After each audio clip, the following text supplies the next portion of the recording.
kembali lagi bersama saya.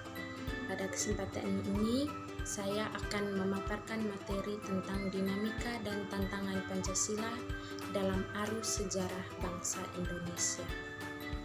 Yang pertama, dinamika Pancasila dalam sejarah bangsa Indonesia.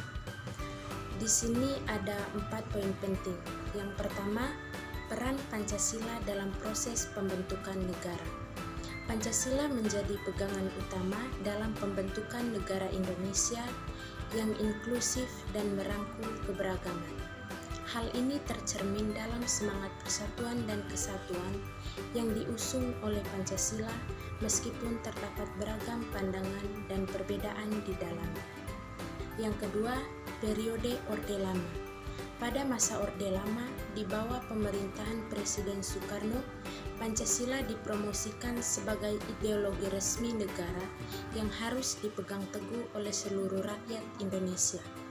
Namun, terjadi pula penggunaan Pancasila untuk kepentingan politik yang otoriter. Yang ketiga, masa Orde Baru. Selama masa Orde Baru di bawah pemerintahan Presiden Soeharto, Pancasila dijadikan sebagai alat kontrol politik yang ketat.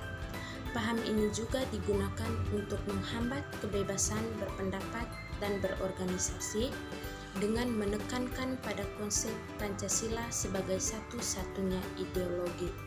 Yang keempat, reformasi dan perubahan Pancasila.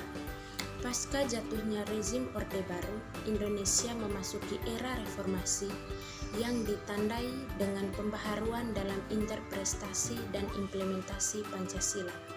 Pancasila kembali dilihat sebagai landasan negara yang inklusif yang menempatkan demokrasi, supremasi hukum, dan hak-hak asasi manusia sebagai nilai inti.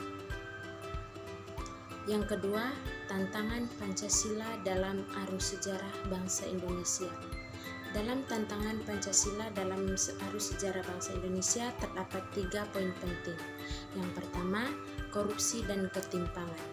Salah satu tantangan terbesar bagi implementasi Pancasila adalah korupsi dan ketimpangan sosial ekonomi. Korupsi merusak prinsip keadilan sosial dan pemerintahan yang bersih, sementara ketimpangan menyebabkan kesenjangan dalam akses terhadap kesempatan dan sumber daya. Yang kedua, pluralitas budaya. Indonesia sebagai negara dan keragaman budaya, agama dan etnis menghadapi tantangan dalam menjaga persatuan di tengah perbedaan tersebut.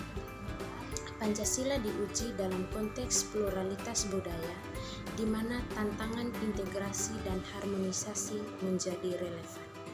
Yang terakhir, perubahan sosial dan teknologi.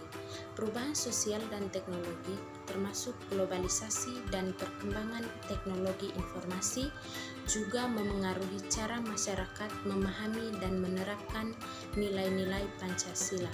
Tantangan ini membutuhkan adaptasi nilai-nilai Pancasila agar tetap relevan dalam konteks zaman yang terus berubah.